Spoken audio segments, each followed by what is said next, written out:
Berita yang lagi viral sekarang adalah terkait tentang Gus Fuad Pleret. Kita bisa melihat secara masif kelompok Ba'alwi dan budak Habib menyebarluaskan tentang fitnah keji yang dituduhkan terhadap Gus Fuad Pleret bahwa Gus Fuad Pleret adalah PKI. Dan itu nyata-nyata fitnah. Karena Gus Fuad Pleret ini merupakan keturunan dari ulama-ulama yang tersohor, mulai dari Kiai Nur Iman Melangi, kemudian Kiai Syihabuddin, kemudian Syekh Abdul Rauf, kemudian Kiai Sangidu, dan lain sebagainya. Mereka ini adalah ulama-ulama hebat, ulama-ulama ternama yang berjasa besar di negeri ini. Tidak hanya berjasa besar untuk penyebaran Islam, tapi juga berjasa besar bagi kemerdekaan dan perkembangan negara kesatuan Republik Indonesia. Jadi bisa dikatakan yang dilakukan oleh klan Ba'alwi dan budak-budaknya memang tujuannya adalah untuk menjatuhkan pahlawan pribumi. Kemudian dengan begitu mereka berharap merekalah yang akan menjadi pahlawan. Dan itu adalah trik yang dulu memang sering dilakukan oleh Belanda ketika para pejuang kemerdekaan sudah melakukan perlawanan, maka mereka akan melakukan trik adu domba.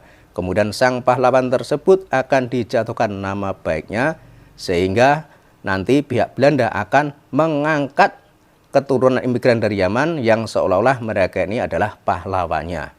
Dan ini ada sebuah video yang cukup menarik terkait tentang Gus Fuad Pleret, bahwa Gus Fuad Pleret ini adalah salah seorang kiai di Yogyakarta yang masih keturunan dari Syekh Syihabuddin.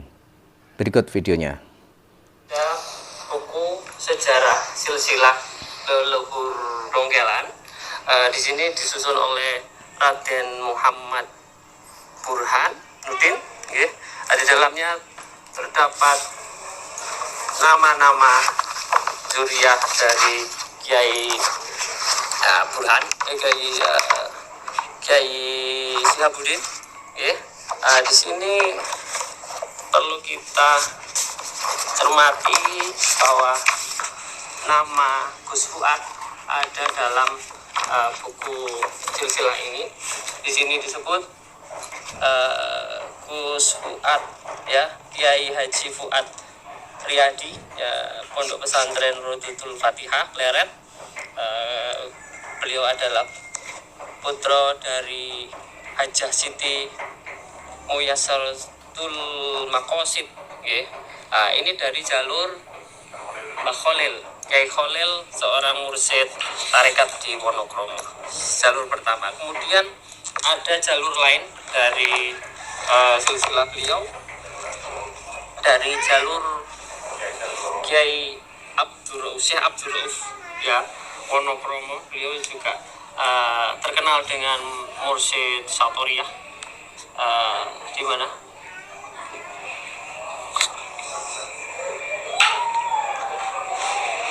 ini, ya, Kiai Muhammad Fuad Riyadi, Pondok Pesantren Rodotul Fatihah. Jadi silsilah dari Kiai Syihabuddin jalur pertama adalah Kiai Haji Fuad Riyadi, putra dari Siti Muyassaratul Maqasid, kemudian putra dari Kiai Warsina dan Kiai Sangidu dari jalur Melangi, Kiai Sangidu, ya, jadi jalur Kiai Nur Iman Melangi. Kemudian peputra bin Kiai Haji Khalil Wonokromo, kemudian Muhammad Soleh bin Ali Usman bin Nyai Zainal Abidin, kemudian binti Kiai Syihabuddin Dongkelan.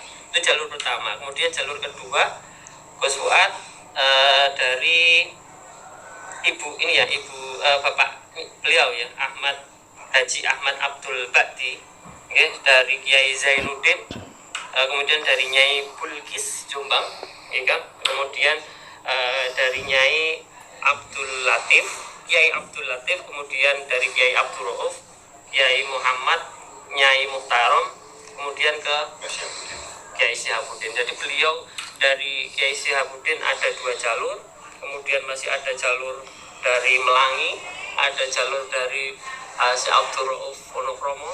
Banyak sekali silsilah kiai dari leluhur beliau. Jadi mustahil kalau Gus Fuad adalah PKI. Oke. Wassalamualaikum warahmatullahi wabarakatuh. Sudah jelas ya.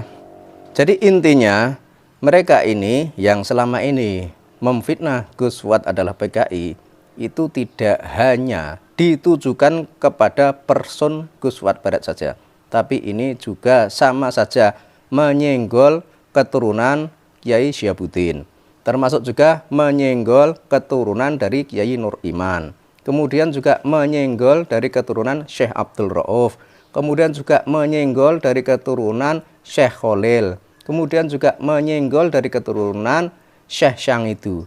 Artinya, apa yang mereka lakukan itu memang terstruktur dan masif, dan itu memang bertujuan untuk menjatuhkan para kiai dan ulama di Nusantara ini, termasuk Gus Fuad Barat. Jadi mereka membuat framing dan fitnah bahwa Gus Fuad adalah PKI itu sebenarnya untuk menjatuhkan nama baik.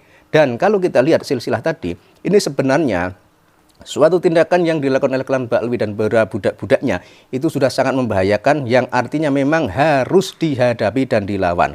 Karena di sini jelas Gus Fuad Barat ini adalah keturunan ulama-ulama hebat, di mana mereka ini, para ulama ini sudah menyebarkan Islam di Nusantara sebelum Indonesia berdiri. Jadi bisa dibayangkan bagaimana para pendahulunya Gus Fuad Barat menyebarkan Islam, bahkan termasuk juga ikut mendirikan Negara Kesatuan Republik Indonesia. Dan sekarang dengan seenak perutnya klan Ba'alwi dan budak-budaknya membuat fitnah bahwa Gus Fuad adalah keturunan PKI.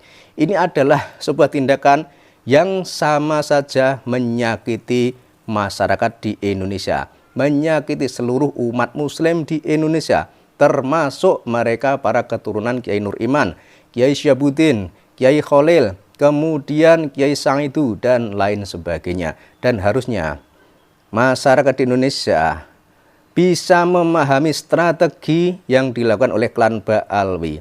Karena trik mereka memang seperti itu. Ketika ada orang pribumi yang dirasa memiliki power atau memiliki kekuatan, kemudian memiliki pengaruh yang luas, dan tidak bisa ditaklukkan oleh klan Ba'alwi, maka mereka akan menyebarkan fitnah dan propaganda seperti ini. Padahal kalau kita lacak dalam sejarah jelas DNA Aidit adalah PKI. Dan silakan Anda cek sendiri silsilah dari Ba'alwi ada yang bermarga Al-Aidit. Kemudian kalau ada yang bilang bahwa Aidit itu orang Jawa, lah terus nasab Ba'alwi yang bernama Aidit itu Aidit kemana? Jadi secara logika semua itu sudah terbantahkan. Artinya mereka akan menuduh orang lain sebelum jati diri mereka ketahuan. Dan terkait tentang apa yang lagi rame dan viral saat ini terkait fitnah klan Ba'alwi dan budak-budaknya terhadap Gus Fuad Barat, bahkan menurut info yang beredar beberapa hari lalu ada segerombolan orang yang demo, dan notabene mereka ini adalah orang-orang bayaran. Ini sudah menunjukkan bukti bahwa bangsa Indonesia, orang Nusantara, tengah digerogoti nasionalismenya. Artinya kalau kita orang Indonesia, orang Nusantara, orang pribumi cuma diam saja, maka nanti bisa jadi kita orang Indonesia akan diinjak-injak oleh keturunan imigran dari Yaman. Karena kita juga tahu bahwa para habaib mereka ini dulu menjadi anteknya penjajah Belanda. Kenapa sekarang setelah Indonesia merdeka mereka akan minta dijadikan sebagai pahlawan nasional? Karena hal ini terkait tentang seorang habib di Palu yang bernama Pak Jupri. Jadi mereka tidak terima karena Gus Fuad Barat mengatakan Pak Jupri tidak layak menjadi pahlawan nasional. Bermula dari itu sekarang melebar luas. Artinya mereka ini akan menenggelamkan Gus Fuad Barat yang jelas-jelas keturunan pejuang kemerdekaan, yang jelas-jelas keturunan ulama dan kiai di Nusantara. Kemudian mereka akan mengangkat keturunan Ba'alwi yang tujuannya untuk menjatuhkan nama dari keturunan orang pribumi Nusantara tadi. Dan ini sudah sangat jelas sekali Dan harusnya pemerintah juga peka dan paham terhadap situasi yang makin lama makin ramai. Harusnya pemerintah itu berpihak kepada pribumi. Jangan sekali-kali pemerintah berpihak kepada keturunan imigran dari Yaman.